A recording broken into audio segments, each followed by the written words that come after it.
Hello humans, welcome back to your thoughts are valid and I hope you all are doing great. So last video में हमने पढ़ा था survey method और आज हम पढ़ने वाले हैं case study. So I hope last की सारी वीडियोस जितनी भी थी मेथड्स ऑफ रिसर्च पे वो क्लियर है। हमने अभी तक पढ़ लिया है ऑब्जर्वेशन, एक्सपेरिमेंटल, कोरिलेशनल और सर्वे मेथड, और आज हम पढ़ेंगे case study. So let's start with the video. So let's see the first point. First point क्या है? इन दिस मेथड, बेसिकली जो केस स्टडी वाला मेथड है उसमें एम्फेसिस क्या होता है कि इन डेप्थ स्टडी होगी एक पर्टिकुलर केस की। ठीक है, एक पर्टिकुलर केस की, जिसमें लाइक एक इंडिविजुअल भी हो सकता है या फिर बेसिकली एक सिचुएशन में जितने भी लोग इन्वॉल्व हैं वो भी हो सकता है। यहाँ पे रिसर्चर का जो फोकस होता है वो उन केसेस पे होता है जो कि क्रिटिकल इंफॉर्मेशन प्रोवाइड कर सकते हैं, कोई नई इंसाइट पे, नई लर्निंग पे, या फिर कोई ऐसे फिनोमिना पे जिस पे अभी बहुत रिसर्च होनी बाकी है। ऐसे केसेस सिलेक्ट किए जाते हैं स्टडी के लिए जो कि यूनिक होते हैं या फिर जिनमें इंफॉर्मेशन गैदर करने की बहुत ज़्यादा चांसेस होती हैं। केस स्टडीज जो होते हैं वो बेसिकली एक नरेटिव प्रोवाइड करते हैं या डिटेल्ड, हम बोल सकते हैं डिटेल्ड डिस्क्रिप्शन प्रोवाइड कर सकते हैं इवेंट्स का जो कि एक इंसान की लाइफ में होता है। केस स्टडी जो होता है ये एक वैल्यूएबल रिसर्च टूल होता है क्लिनिकल साइकोलॉजी और ह्यूमन डेवलपमेंट के फील्ड में। फ्रॉइड्स की जो इंसाइट थी, उन्होंने उनसे क्या हुआ था कि साइको एनालिटिक थ्योरी का डेवलपमेंट हुआ था, जो कि बेसिकली उसकी ऑब्जर्वेशन से इमर्ज हुआ था और उसने मेटिकुलस रिकॉर्ड्स बनाए। ये थ्योरी साइकोलॉजी की सबसे फेमस थ्योरी है। कोई भी साइकोलॉजी स्टूडेंट है एंड इवन नहीं भी है, एवरीवन नोज फ्रॉइड। पियाजे ने क्या किया था? पियाजे ने डेवलप की थी थ्योरी ऑफ कॉग्निटिव डेवलपमेंट। वो भी अपने ही ऑब्जर्वेशन के बेस पे उसके जो तीन बच्चे थे उनको उसने ऑब्जर्व किया था और उसके बाद ये थ्योरी बनाई थी। तो बेसिकली जो केस स्टडीज होती है वो प्रोवाइड करती है डिटेल्ड इन डेप्थ डिपिक्शन लोगों की लाइफ का। Okay, so let's move on. It is recommended that the information should be collected using multiple strategies from different sources of information by a number of investigators. Basically, जो information collect करनी चाहिए वो बहुत सारी अलग अलग strategy use करके करनी चाहिए और डिफरेंट सोर्सेज यूज करने चाहिए और बहुत सारे इन्वेस्टिगेटर्स इन्वॉल्व होने चाहिए और डेटा कलेक्शन की बहुत ही केयरफुल प्लानिंग होनी चाहिए। पता होना चाहिए कि कौन किस चीज को लेके क्या ऑब्जर्वेशन कर रहा है। जो प्रोसेस होती है डेटा कलेक्शन की, तो इसमें क्या होता है, रिसर्चर रिक्वायर्ड होता है कि वो मेंटेन करे एक एविडेंस की चेन को, जिससे कि वो वेरियस डेटा सोर्सेज को आपस में लिंक कर पाए और रिसर्च क्वेश्चन को आंसर कर पाए। रिसर्चर जो होता है वो सिर्फ उसको एक मेथड पे डिपेंड नहीं होना चाहिए, दो या दो से ज्यादा मेथड यूज करने चाहिए हमें एक रियल पिक्चर गैदर करने के लिए। अगर जो मेथड्स हैं वो कन्वर्ज हो रहे हैं, अगर वो मतलब सेम रिजल्ट दे रहे हैं, तो लाइक आप, एक रिसर्चर ज्यादा कॉन्फिडेंट हो सकता है कि हाँ, ये जो थ्योरी है, ये जो हाइपोथेसिस है, ये वैलिड है। फिर एक बार ढंग से समझते हैं केस स्टडी को डिटेल में, तो ये एक तो नॉन एक्सपेरिमेंटल होती है, लाइक ये लैब वगैरह में नहीं हो रही है। ये इसमें कोई हम कंडीशंस नहीं रख रहे हैं, कुछ भी चेंज नहीं कर रहे हैं। और ये डिस्क्रिप्टिव होती है काफी, और ये बेसिकली क्वालिटेटिव स्टडीज में यूज किया जाता है ये मेथड। केस स्टडी की हिस्ट्री क्या रही है? तो पहले फ्रेडरिक एल प्ले ने क्या किया था, स्टडी की थी फैमिली बजट की। फिर हर्बर्ट स्पेंसर ने क्या किया था, एथनोग्राफिक स्टडीज की थी। विलियम हेली ने क्या किया था, जुवेनाइल डेलिंक्वेंट्स पे स्टडी की थी। फ्रॉइड ने साइकोमेट्रिक पेशेंट्स पे की। फिर उनका एक फेमस केस आया, सर्जी पेट्रोफ की जो हिस्ट्री है, जिसकी फ्रॉइड ने एक थीसिस लिखी थी, from the history of an infantile neurosis. और फिर जो भी मुरे ने एग्जॉस्टिव केस स्टडीज की वो। तो ये बेसिकली हिस्ट्री हो गई कि केस स्टडी आई कैसे, ये मेथड डिस्कवर कैसे हुआ। तो केस स्टडी की एम क्या होती है कि वो इम्पोर्टेंट एस्पेक्ट समझ पाए लाइफ साइकिल के एक पर्टिकुलर पर्सन को लेके, जिससे फिर वो बाद में जनरलाइज किया जाए। ये क्वेश्चनर्स और इंटरव्यूज यूज कर सकती है केस स्टडी, और इसको सोशल चेंज को समझने के लिए ये बेस्ट मेथड है। इसको हम सोशल माइक्रोस्कोप भी बोलते हैं। अब केस स्टडी को यूज करने के कुछ तरीके होते हैं, या तो हम बिहेवियर ऑब्जर्व करें, हम क्वेश्चनर्स यूज कर सकते हैं, newspaper, schools, clinics, courts, interviewing family, relatives, friends, ये सारी टेक्निक्स यूज की जाती है केस स्टडी के टाइम पे। कोई भी वेरिएबल्स मैनिपुलेट नहीं किए जाते। इसलिए जो केस स्टडी होती है वो बेसिकली एक ऐसा रिसर्च मेथड है जो कि इन डेप्थ इन्वेस्टिगेशन करता है, एनालिसिस करता है एक स्पेसिफिक इंडिविजुअल की या एक स्पेसिफिक ग्रुप की या इवेंट की या सिचुएशन की। ये डिटेल्ड एग्जामिनेशन होता है एक पर्टिकुलर केस का। केस स्टडी में जो रिसर्चर्स होते हैं वो कलेक्ट करते हैं rich set of data various sources से, चाहे वो इंटरव्यू हो, ऑब्जर्वेशन, डॉक्यूमेंट या रिकॉर्ड। और वो फोकस करते हैं डिटेल्ड इंफॉर्मेशन गैदर करने में, जो भी केस उन्होंने लिया है केस स्टडी के अंडर। बैकग्राउंड इंफॉर्मेशन इंक्लूड करके, स्पेसिफिक इवेंट्स इंक्लूड करके, या experiences, behaviour, attitude, outcome, what ever they think उनके रिसर्च के लिए वैल्यूएबल है।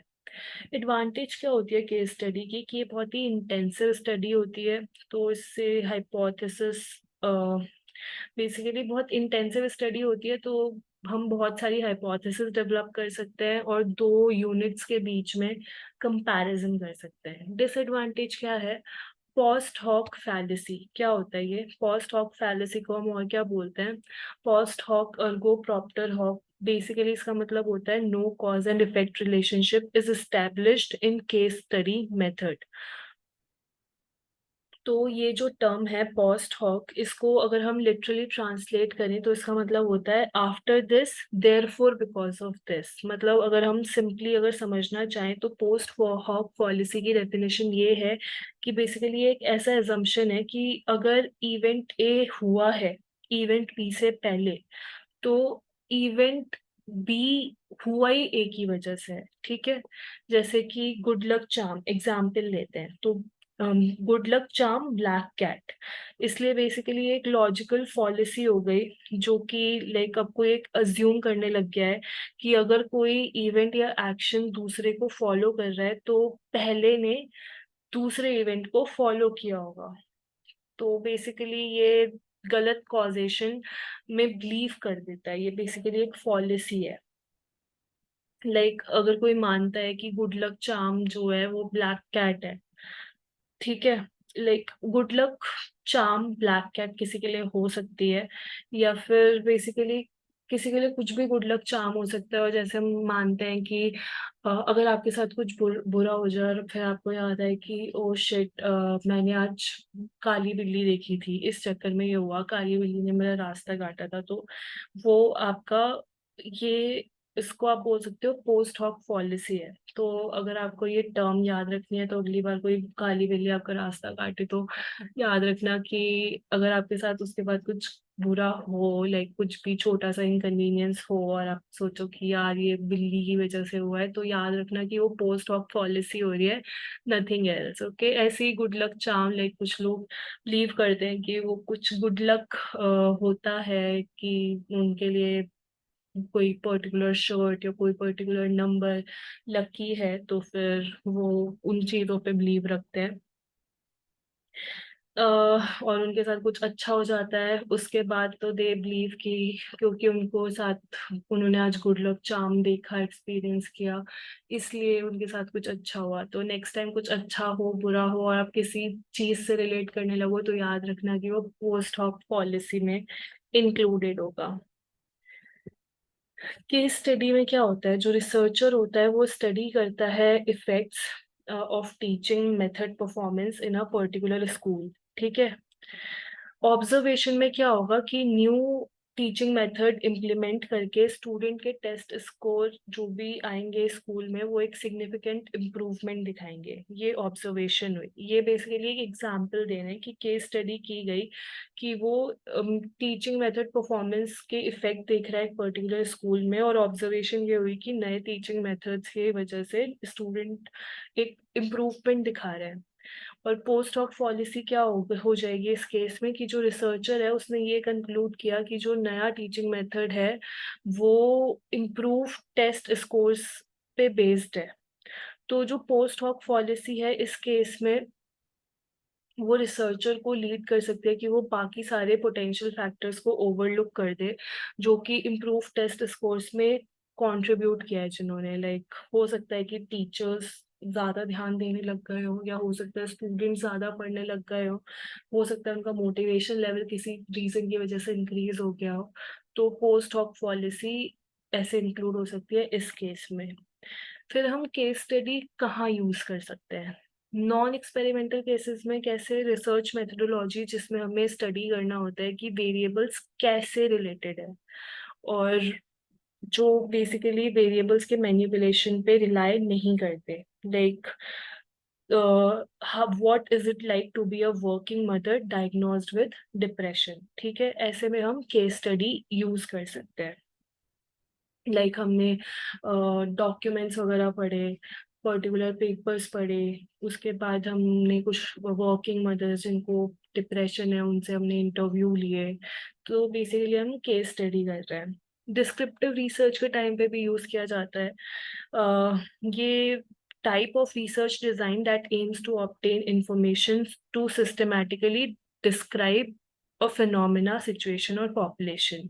जैसे कि एक अपैरल ब्रांड है जो कि फैशन परचेजिंग ट्रेंड को समझना चाहता है न्यूयॉर्क बायर्स के बीच में। वो एक डेमोग्राफिक सर्वे कंडक्ट करेगा इस रीजन में और पॉपुलेशन डेटा को गैदर करेगा, और फिर एक डिस्क्रिप्टिव रिसर्च कंडक्ट करेगा इस डेमोग्राफिक सेगमेंट पे। ये जो स्टडी है ये अनकवर करेगी डिटेल्स की what is the purchasing pattern of New York buyers, but लेकिन वो ये कवर नहीं करेगी कि वाई, क्यों कर रहा है। तो ये जो भी अपैरल ब्रांड है ये ट्राई कर रहा है इस मार्केट को ब्रेक करने का, ये समझ के कि जो मार्केट का नेचर क्या है।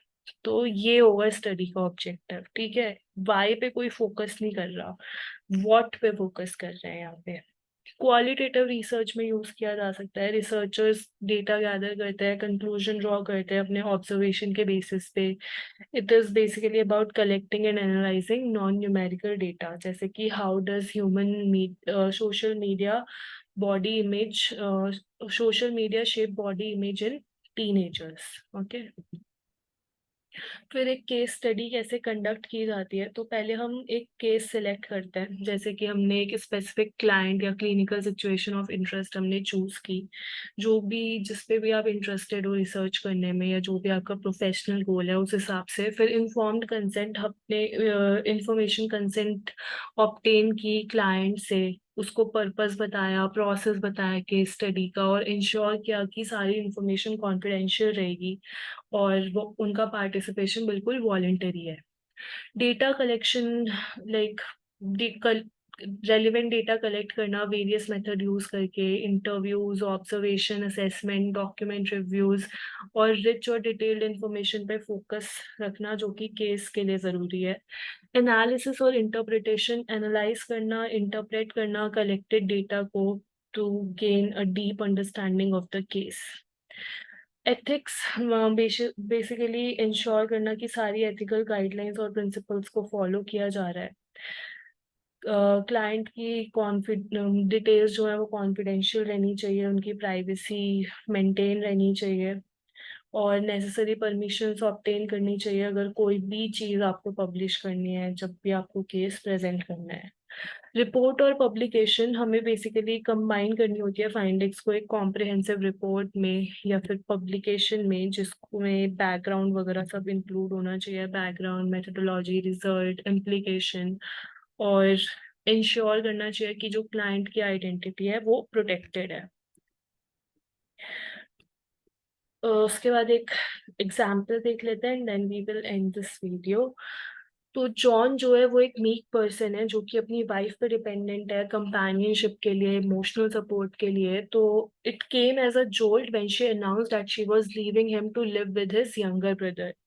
तो जॉन अगले दिन काम पे नहीं जाता। इनफैक्ट कुछ भी कोई भी उससे को किसी को नहीं पता होता 2 हफ्ते तक कि जॉन कहाँ है, जब तक उसको पब्लिक ड्रंकननेस और असॉल्ट के लिए अरेस्ट नहीं किया जाता सिटी में, जो कि 300 माइल दूर थी उसके घर से।